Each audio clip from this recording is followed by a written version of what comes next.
Welcome to Preaching Coach, the podcast ministry of Dr. David L. Allen. Our weekly podcast is dedicated to aiding preachers and teachers by equipping them to communicate the Word of God with clarity, competence, and confidence. Coming to you now with 45 years of preaching experience, a pastor, author, and professor, here's your coach, David Allen.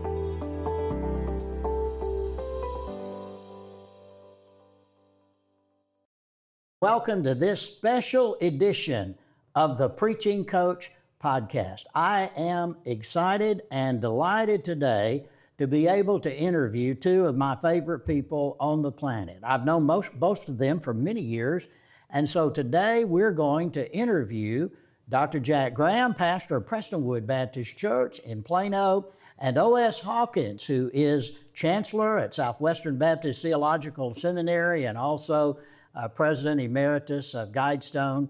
And we're delighted to have both of these gentlemen here today to talk about the subject of friendships in ministry. Gentlemen, thank you for your time today. I appreciate you being with me. Sure, David. Thank you, David. We love you. Known you through the decades. That's right. Been many years. And understand this podcast is growing. Yes. And more and more people are on it. So they love your coaching, as do we. Wow. You're a great preacher and teacher of preachers, and so it's good to be with you. And I understand this is the first actual video version. That of is your correct. podcast, That's so. right. And David, you know, when I left the pastor at First Baptist Dallas, I put my membership, Susie and I did here at Prestonwood. And I can tell you that the people of Prestonwood are so grateful that you're here. They've been praying that Jack would get a preaching coach now for many years. Yes. I actually, just before we went on air, goodness. said that I was going to be very nice to you, Dr. Hawkins, and unless you agitated me, and you just agitated You just me. agitated. Well, why don't you tell them what you said when I came down the aisle and joined the church? Well, Dr. Hawkins, we're going to talk about OS and I have been in lifetime friends, really. Right. And so when OS went to Guidestone and was no longer pastor at First Baptist Dallas, I said, we welcome you. We're glad that you're here, especially Susie. In fact, Susie came along and led our women's ministry here at Prestonwood. In those days, when they first were members, we were really glad to have Susie. Oh, yeah. And not so much OS, but I did tell him, I said, look, we're glad to have you in our church, but now as your pastor, don't expect me to come and see you if you get sick. I'm not coming to the hospital to visit you. And you don't even have to come. In fact, I would prefer that you not come. And all I need you to do is send your tithe. Send your time. Yeah. So that was the agreement we had. And he's kept it up. That's for sure. Well, you have it. Actually, maybe I'm slipping I a little think he bit. has. I don't check on such things. I know you don't. Well, my connection here with these two men, and That's with why you Prestonwood- have me put it to your attention every time. My connection here with these two men and with Prestonwood Baptist Church goes back a long, long way. I was officially the first staff member ever hired here at Prestonwood when she started in 1977. I came on 4 weeks after the church was originally founded, so I'm still officially a charter member. But then I, of course, had known Jack personally ever since he came as pastor of the church back in 1989. And then I've known OS since back in the 70s, the late 70s, when I came here to Dallas in the mid 70s. And he and I met, I think, at the Southern Baptist Convention. And then, of course, he came to Dallas and pastored First Baptist Church and so forth. And so there's been a long time connection with both of these men whom I love and appreciate. And they are also close friends, in fact, of my mentor and pastor under whom I was called to preach, Dr. Jerry Vine. So there's another connection there.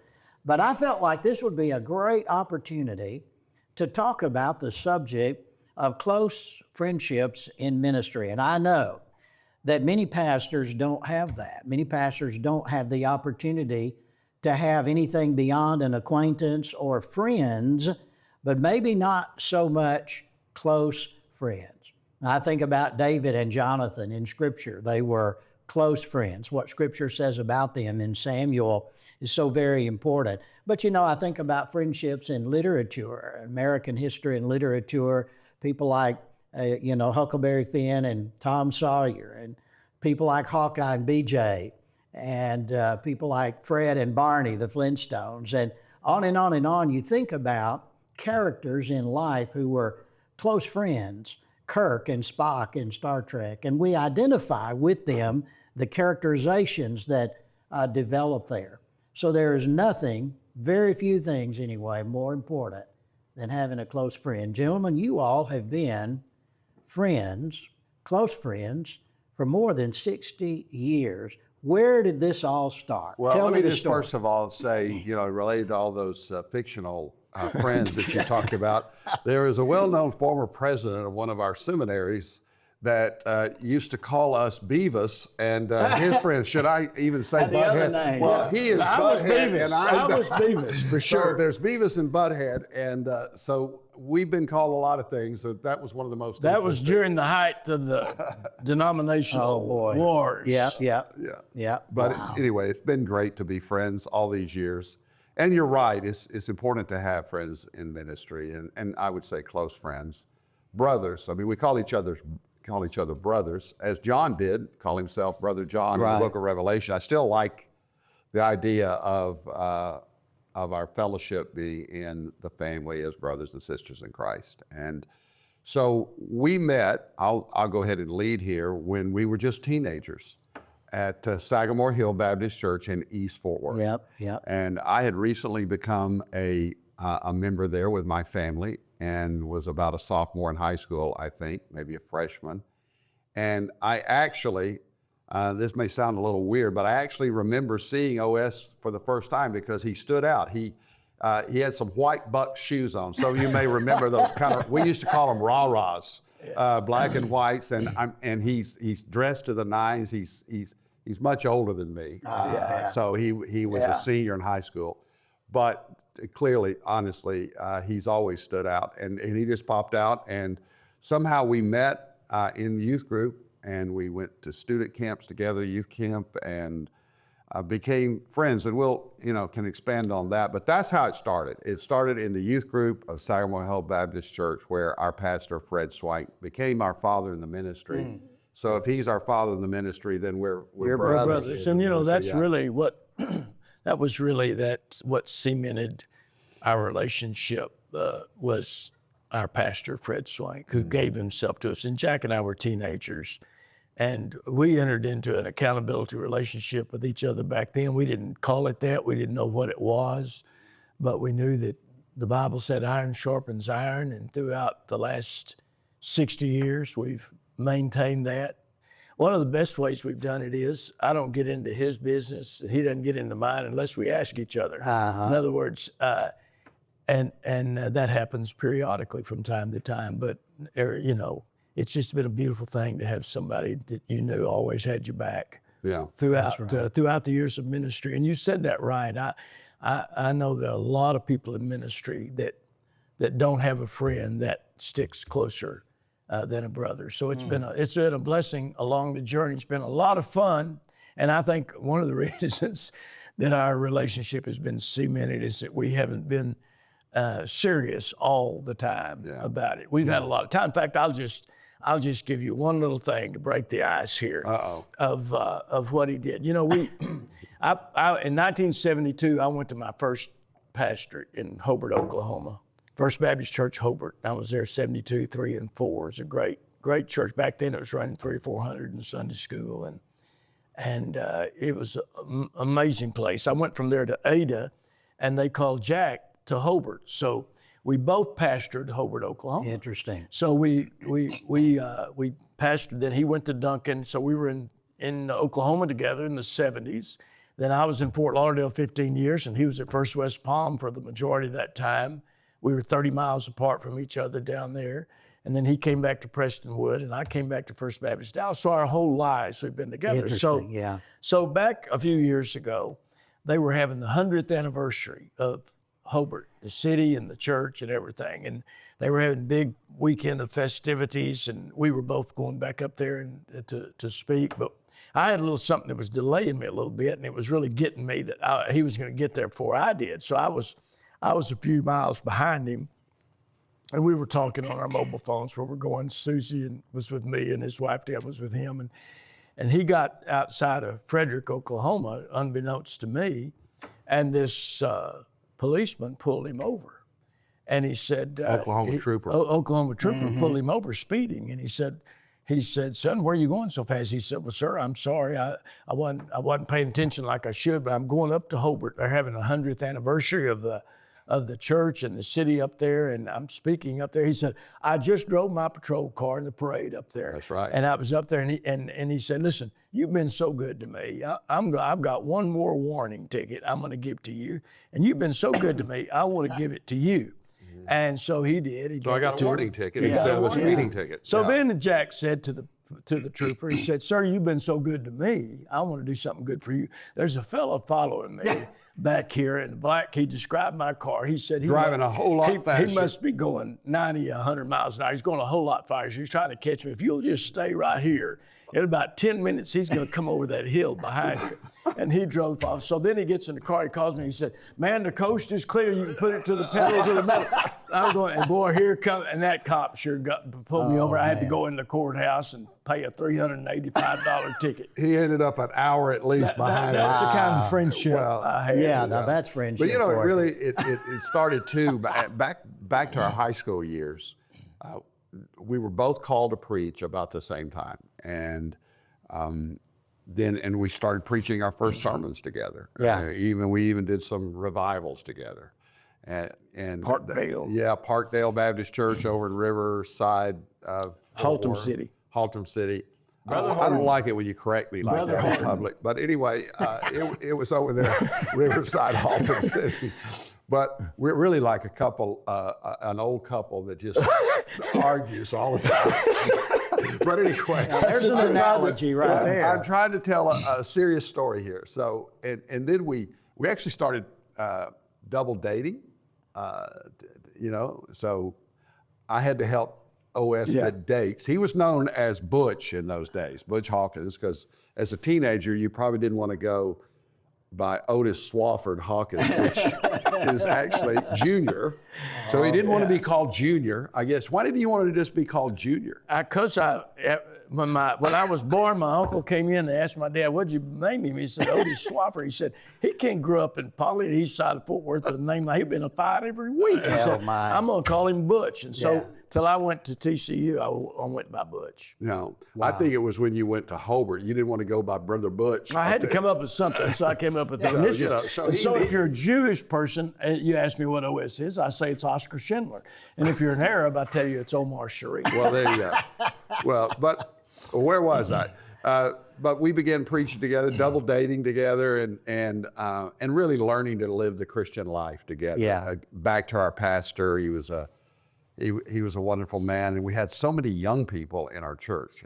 I would have presumed, I don't know this for a fact, but I think we had the largest youth ministry, student ministry in the Southern Baptist Convention. I don't know of another one that was this big, and a lot of it was built around the camp experience of the summer, but mainly because our pastor took such an interest in us. We loved him, we admired him, I respected him. And he was just a great man. And when he put his hand on you, as he did both me and OS, and blessed us and brought us in tight with him, we could go over to his house anytime, right? Yeah, midnight. Wake him up. And ask questions, and he never seemed to be bothered by that. Yeah. And I could just tell you a lot of stories. And so he encouraged us in our friendship, and he kind of pitted us as rivals sometimes. He liked doing that. I can see that. But it was just outstanding. There's been a healthy tension for 60 years on that. Yeah, especially on the golf course. Yeah. He's got me right now. He's beating me right now, but that's because I've had major back surgery. Uh-oh. Well, that scares you now. It's always an excuse. Yeah. You know, ministry can be deeply, and is deeply rewarding, but it can also be deeply lonely. Yeah. I've talked to many a pastor. Of course, I was a pastor for many years, and I know how true that is. How has your friendship sustained you in not only the high points maybe of your ministry, but especially even in the low points of your ministry? How has your friendship impacted that aspect of your life? Just the ministry of presence, I think, more than anything we might say to one another. I know we both had cancer in 2009, had surgery and overcame it. Jack had a little bit of a issue there with that and the aftermath, and just the ministry of presence. I had a stroke a few years ago and looked up in the hospital. His was the first face I saw. So just being there. And he mentioned Fred Swank. Our pastor gave himself to us, and he taught us and showed us, didn't teach us, but he showed us that the ministry was fun. We saw that it was something that was really engaging and actually fun. And that's why we had 100 young people from our church go into gospel ministry all over the world. I would say too, I just want to follow up on what you said about loneliness in the ministry. And, I get concerned when I see, if we could just talk to the men in the ministry right now, when you become a lone wolf, when you get isolated, that's a danger zone. Absolutely. And I've seen it. I mean, someone you and I know very well would never let anyone really that close to him. And you would always wonder, why is there this shield there? Why is there, friendly up front, but never letting anyone get close to him in public. Yep. And so I would just caution everyone who may be watching this that, while we're talking about friendship and having a friend, make sure you don't get yourself isolated in ministry. Obviously, we've got great wives, and another good thing about our friendship, our wives are friends. We got married the same summer. Ordained the same night. Yeah, we were ordained the same night. So we've had all this life together. Preached our first sermon together. So it's just natural. You don't have to force friendship. I mean, you just pick up the phone and call, and then we're blessed to be around each other all those years, Oklahoma, Florida, then especially here in Dallas all these years. And he just moved in on my block. Yeah. Yeah. So we run into each other every morning on our morning walk. Oh my goodness. Yeah. So we started together. I guess we're going to finish together. David, let me say that one word. I think is that if somebody asked me, apart from his presence with me, what one of the secrets of Jack's life is, and Fred Swank's, what we learned from him, I would say it was the word influence, and because Fred Swank was such an influencer to us. And that word, I actually wrote a book about influence, but that word comes from a river that's flowing crystal clear with a strong current into it. These little tributaries and streams come in and carry it away in its flow. And that's somebody that lives their life in such a fashion that people come along and are carried away in their flow. And I just know that Jack and I, we talk often about the fact that pastoring at Hobart and Ada and Duncan and Fort Lauderdale and West Palm and First Baptist and Prestonwood, neither one of us in all these many decades of pastoral ministry have had a major confrontation or issue with anyone in the church. Is that fair to say? Yeah, I mean, like deacons or church leaders. It's been what the New Testament says we're to do, maintain the bond of unity. Unity. The spirit of the unity and the bond of peace. And so 3 things about this guy sitting here, about how I'm influenced by people that do 3 things. First of all, that know where they're going. We're not influenced by people that don't know where they're going. Right. They get up, they're just doing this sermon this Sunday, and they're doing that. Sure. And the church realizes there's no direction and there's no vision. Well, I can tell you, everybody in this church knows where we're going. It's communicated clearly. We're influenced by people who know where they're going. Secondly, we're influenced by people who know who they are, who are not up there trying to be somebody they're not. But who, Paul said in 2 Corinthians 10, to each one of us is assigned an area of influence. And that Greek word is a lane in a relay race. And you assign that lane and you can't get out of it. You're to run in that lane. If you get out of it, you're quit. So people of influence like Jack, they know who they are. They're not up there. We're not trying to be somebody we're not. We're each individually gifted. Somewhere there's an area of influence. There's something for everybody listening to this right now to do that nobody can do like they can do. So we've got to know where we're going, who we are, and why we're here. We ought to be moved and motivated by this passion of this calling this irrevocable calling that we have in Christ. And if you just quickly, if you want to know why Jesus was the greatest influence of the world, that there are his characteristics. He knew where he was going. He said, take this gospel into the whole world. Mm-hmm. He was a person of vision. He knew who he was, preached the greatest sermons, practiced everything. He knew why he was here at Sycor. He said, my meat, the thing that sustains me is to do the will of him that sent me. So influence is one of the most important things in life. And if somebody's listening right now, just make sure that the people you lead know where you're going, keep being who you are, and learn from Jack and Fred Swank and be moved and motivated by that calling upon your life. Well, that's certainly a good word and an important word, especially for young pastors to listen to and hear. You know, over a period of 60 years, people grow, people change. And so what are maybe one or two things that you all have done in order to, during that entire period of time, preserve that friendship, grow that friendship? How would you respond to that? Well, it's there's a proverb that says it's to our good that we overlook faults. And as he's aged, he's gotten grumpy. He's gotten a lot more irritable, but you've just got to overlook those faults. You got to overlook them. Right. Yeah. Well, no, yes, I'm sure that's true. But I would say, you know, there's seasons in life, and so we've known each other since we were teenagers. So there's that season. Then we were in our 20-something years, and right. Both of us in Oklahoma in our 20-something years. And you know, really, honestly, now that we're being nice, he said some nice things there. You know, I followed OS, and I followed him to Hobart, and the reason was because he did such a great job there. And Brother Swank, Pastor Swank, I think had recommended you there, maybe not, but he certainly followed up with the pulpit committee when they were calling you. OS was like 24 years old when he took this great pastorate, still in seminary, commuted back and forth to seminary, finishing. And then when he left to go to Ada, they called Brother Swank again and said, hey, O.S. Hawkins did such a great job. Have you got another young preacher? And he said, well, I got Jack Graham. I don't want him to leave, but I wanted Hawkins to leave, but I didn't want Hawkins. He didn't say that. But he said, because O.S. was young and did a dynamic job. You know, that was an interesting church, is Dutch-German wheat farmers. Wow. And, you know, both of us, if you can call Fort Worth a city, it's Cowtown, but we grew up in the city. I'd never been around a farm in my life or farmers. Sure.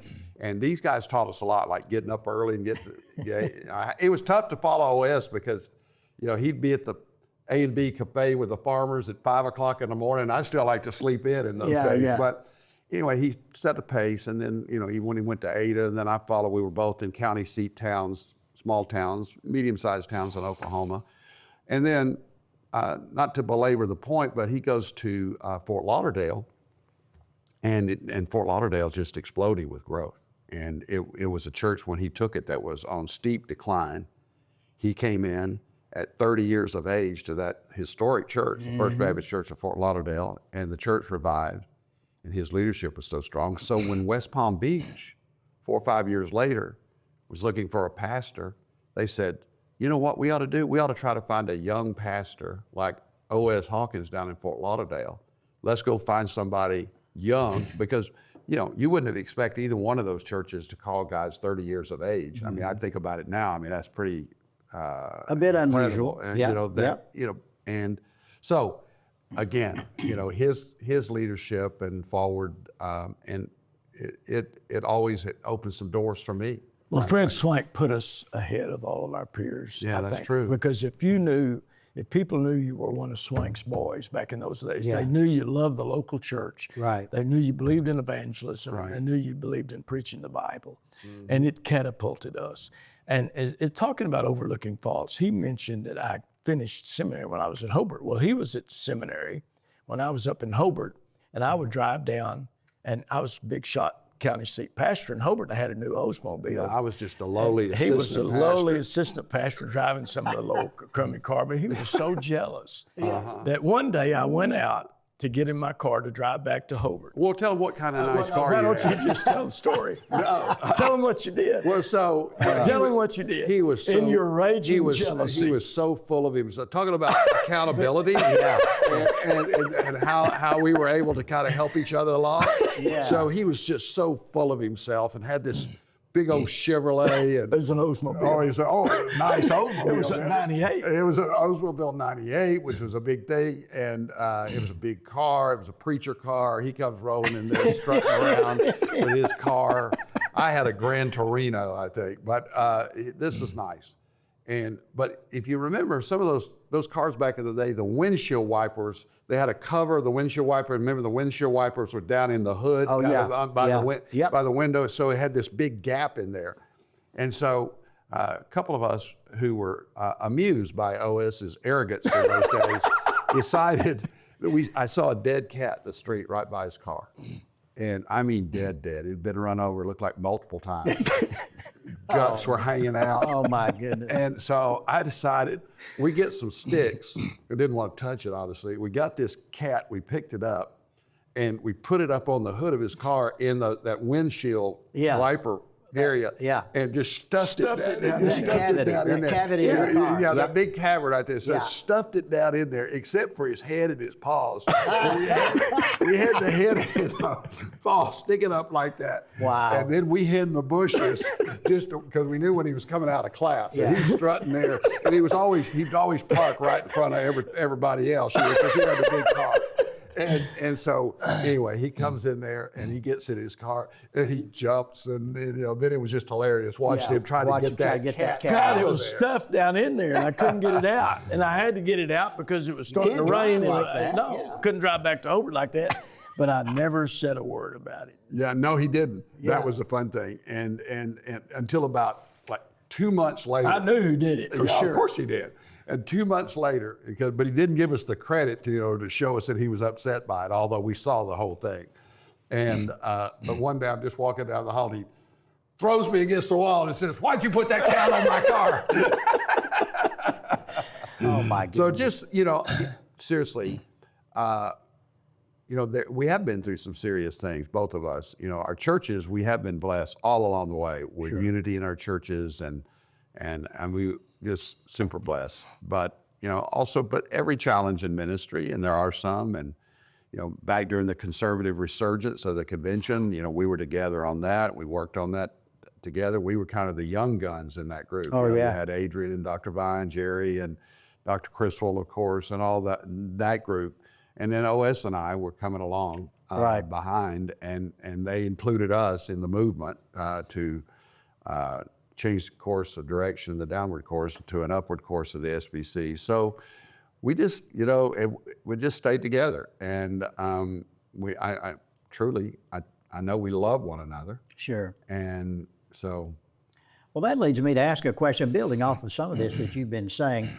Have there been any, and this gets a little personal, if it's if you don't want to answer, that's fine. No. But have there been any moments of either tension or disagreement along the way in your friendship? And if so, how did you navigate that? Nothing serious. I don't know. I mean, a time or two when I beat him on the golf course, he gets upset. That's true. It's been a time or two out of about 10,000 golf matches. Yeah. But you know what, David, when you said that, strangely, yes, there have been, but not any of them come to mind because none of them were very serious. So you don't consider any of those to be severe or I strong? never have felt an offense from him in 60 years. In other words, neither of you did anything to cause the other to say, "That's it, this friendship's over." No, not that does happen. It's been an iron sharpens iron. I mean, there's been a healthy competition. We've been in competition all of our lives. We push each other to be our best and to do better. And that could be a good thing. Oh, it's definitely a good thing. Hobart and Duncan and Ada were the same size churches. Yeah. Well, no, actually, I grew it beyond your tenure there at Hobart. Of course, in Fort Lauderdale you and said West it ran Palm. 300 or 400. I took it to 500. We're talking about Duncan and Ada. You're not even listening. They're Duncan and now I'm Ada offended by were that. the same size yeah. churches. Hobart, we had the highest attendance history of the church when I was No, there. that is not true. 540 in Sunday school. And 565. Then it started going just like this, just periodically, right? Yeah. But no, seriously. No, first Fort Lauderdale, West Palm were relatively the same size. Yeah. In the early 90s, Dallas and First Baptist and Prestonwood were not that far apart. No, that's right. And so we've had this healthy, when I came to, I'll tell you this, David, you're talking about relationships, just come to mind. When I came to when I came to Dallas, Fort Lauderdale, I was there 15 years, and we got to see what few local churches ever have gotten to see. It was powerful. Built that beautiful 4,000-seat auditorium in the heart of the city, and we opened it with 3 services with 10,000 people, and it was going great. And when I came to Dallas, I've been to First Baptist, and I loved Dr. Criswell, and he was like a father to me, and my biggest asset and greatest support. But personally, I was missing Fort Lauderdale so much, and Susie was afraid I was slipping into depression, literally. Yeah. And so she called Jack. Now, I didn't know she called him, but she called him. So then he called me and said, let's meet for coffee. You remember that? Oh, absolutely. Yeah. Susie called, said, hey, would you take some time with OS? He's discouraged or whatever she said. So I said, absolutely. So you called me, we met at coffee over on the freeway. Yeah. Cafe Brazil. You remember what happened? Well, so he's down. He's down. He's just, and the main thing he, was telling Susie apparently, I think I missed God in coming here, and he's missing Fort Lauderdale, and and by the way, he was doing great at First Baptist. First Baptist people loved him, and church was growing, but he was discouraged, and so I had read somewhere that if you go off caffeine too suddenly, then it'll just affect you physically. And so he did love Dr. Crystal so much, so he got here and he found out Dr. Crystal didn't drink coffee. And so he had just gone cold turkey off the coffee. Oh my goodness. And so I looked at him and I said, well, all you need to do, Hawkins, is just drink a cup of coffee and you'll be fine. That was my counseling measure. He was probably in clinical depression, and I told him to drink a cup of coffee. By 2 or 3 days, I was back to normal. It was coffee. Yeah. So anyway, the wonderful thing that I hear, what I'm listening to you say, is you all have always been there for each other. I mean, that's the bottom line. That's true. I know that's true. You all have always been there for each other, through thick and thin, hard times and good for times. example, my father was brutally murdered when I was a college student and 20 years old. I was already preaching, and OS was preaching, and I remember OS calling me immediately and encouraging me. He was a part of my dad's funeral service and my mother's, actually, when she passed away several years ago. I was with him when he got the word that his mother passed away. We were in Los Angeles at the Southern Baptist Convention. I mean, we've just been there through some tough moments. Our birth of our kids. Yeah, all our kids grew up together. All our kids literally grew up together. And the good thing is we're all here in the area now. His kids, our kids. On the same block. Isn't that great? And who gets to have, seriously, who gets to have a friend for 60 years? Boy, that's right. It's very, very rare. We know that. It's a gift from God. It truly is. You think about it, David, everything in life is about relationships. Mm-hmm. And the way I phrase it, we only have 3 relationships in life. There's the outward expression we have with each other at home, at the office, in the social arena where we connect with each other. The inward expression relationship we have with ourselves, whether you call it self-worth or whatever you want to call it. And then that relationship that is amazing because it differentiates us from all the other created order, that we have the ability to have an upward relationship with God through Jesus Christ. And here's the bottom line. We are never going to be properly related to each other until we're properly related to ourselves. Right. And that's never going to happen until we come into a relationship with Him and find our self-worth in Christ. That's right. Absolutely. So I would say without Christ, we wouldn't have had a 60-year relationship, probably. Mm-hmm. So, and what did you talk about friends? What did Jesus say? Jesus chose some friends very close to Him, clearly, and the chosen and the disciples. And in John chapter 15, in the upper room, He's saying goodbye, at least His physical presence. Yes. And the disciples are heartbroken, but Jesus is, preparing them for the future without His physical presence. And right there, chapter 15, he says, "No longer do I call you slaves." I call you We are slaves. Right. We're slaves of Christ. We're bond slaves of Christ. Right. We're slaves that have been set free. But now he chooses in this relationship to call us friends. Yeah. In fact, that was my first sermon. And I was so taken by the fact that we could be a friend of God, that we could have, we talk about it a lot. What does it even mean to have a relationship with God? I mean, a lot of people hear that and say, what does that mean? How can someone know God in that way? Well, Jesus makes it possible. And he said, and because we're the friends of Jesus, we are the friends of God and one another. So friendship, in a lifetime friendship like this, is one of the most valuable assets. And I'm a better man, a better husband, a better pastor, a better preacher because of this guy right here. Truly am. Because every time you choose a friend, you should choose friends that elevate you. You know, and a lot of many people, you know, kind of dumb it down with their friends or run around with the wrong people. Right. And even as a pastor, I mean, I'm just thinking out loud here. You know, if your friends in the ministry are negative, or you know, they're constantly complaining, or they don't have a lot, you know, they don't have faith, and you know, they're just down. And if you only choose friends that, a lot of preachers are unfortunately angry about this, that, and the other. There's no joy in their ministry. But when you have a friendship and a relationship with Jesus, it elevates all the people around you, the friendships around you. Yes, it does. So we're grateful. I mean, just like Fred Swank, we call him Father of the Ministry, but I would go beyond that and say he was just a great friend to us. Absolutely. You know? One final question. Okay. What advice would you give younger pastors about forming and nurturing lifetime friendships? Well, let it be natural. I don't think you make it happen. What is the proverb say? He who would have friends should make himself friendly. So, and I know not everyone, but you know, I would say both OS and I, you know, we're pretty much extroverts, and that's the way God made us. And I know some people are introverted, and you know, maybe they like being alone. You just don't want to get lonely in ministry. Maybe you're the kind of person that you do like silence and solitude. Yeah. But even with that, you can't, back to what I said earlier, you can't get yourself isolated in ministry. No.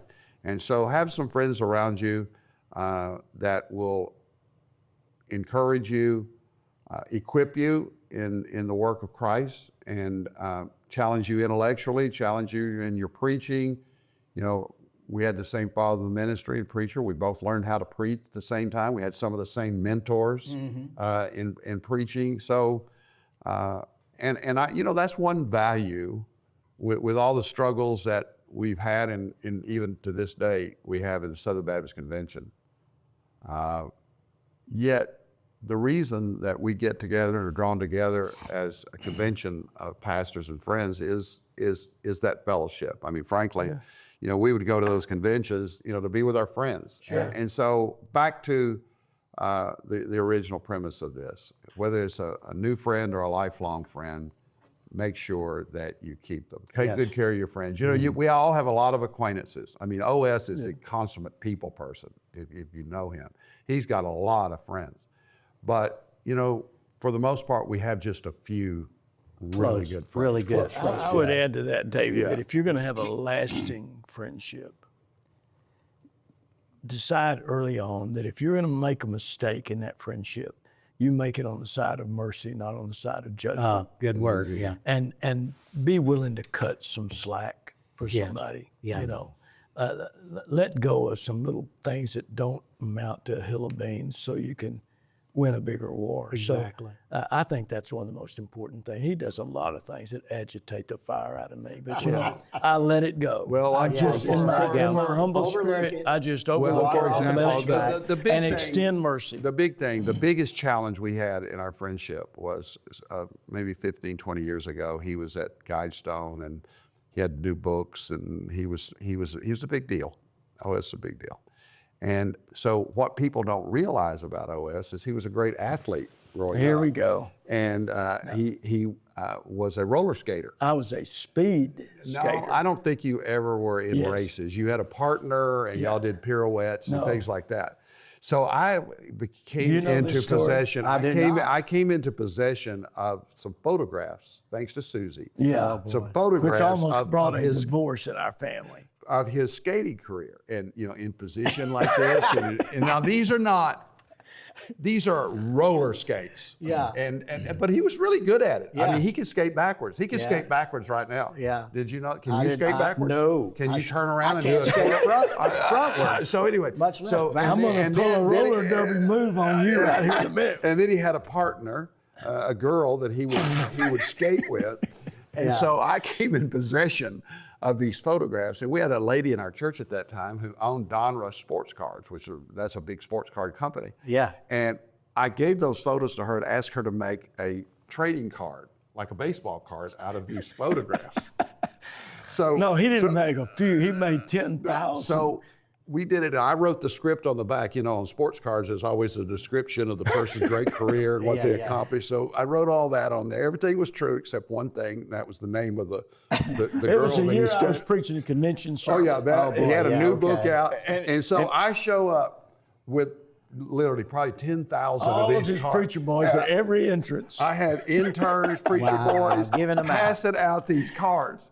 And it was the greatest practical joke in the history of the Southern Baptist It was. Convention. I have to admit, it was pretty good. And he had little kids come, because we would all say, go ask Dr. Hawkins to autograph that. And he was sitting there signing books, and some little kid walked up, sir, would you mind autographing this? Jack played college baseball at Hardin Simmons. Well, one time we were young preachers, hadn't preached 2 or 3 sermons in our life.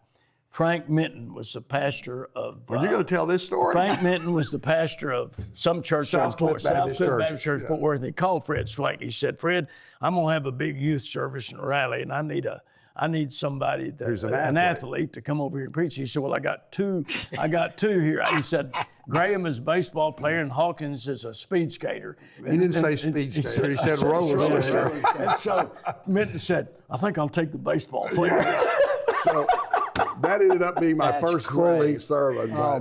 So that probably put a lot of tension on our relationship. But he forgave me. I forgave him. Yeah. I still have a few of those cards. If you'll write me, send a letter to me, and I'll send you. Dallas, Texas. That's all the address you need. Right. Wow. Yeah. I think But seriously, about, that's a good thing, and we had played some jokes on each other, but we just kept it light. And when you cry together, that makes it all the better. What I hear as you discuss all of this is your friendship has never been an issue of competition in a bad way. No, it's been healthy. There's been that healthy. There's an accountability that's involved, but there's also a give me that extra push to help me achieve more. That's what friends do. Yeah. And that's what you all have done for each other. And there's just no substitute for that. Yeah. And so I'm grateful to God for your years of friendship. I know obviously it's easy for me to say that. You all live it, experience it every day. But I know that this little conversation that we've had has been helpful for many a pastor out there who are struggling right now, maybe struggling with loneliness especially. It is lonely out there, and we need friends. We need close friends. We need more than acquaintances and more than just tertiary friendships. We need close friendships. And I hope and pray that this conversation has been an encouragement to you who have been listening and watching to help you move in that direction and to strengthen you in your ministry. Jack Graham and O.S. Hawkins, preaching coach, is in your debt for taking your time today to share all of these wonderful things, a few of which I didn't know. I know both of you fairly well. I knew some of these stories. There's a lot more. But some of these I didn't know, and I love listening to you share them. But I'm grateful to God for the friendship that God has given the two of you and the encouragement that friendship now is going to be to so very many. Thank you. And with that, we thank you for being a part of this special edition of the Preaching Coach Podcast. Join us every week when a new podcast drops every Tuesday morning, where we're always talking about some aspect of preaching. And Remember what Paul said to young Timothy in 2 Timothy 4:2, preach the word. Thank you for listening. If you enjoyed today's podcast, please give us a like and subscribe to the show. And be sure to join us again next week. Meanwhile, you can visit our website, preachingcoach.com, for more content, resources, and for information on how you can get one-on-one coaching with Dr. Allen.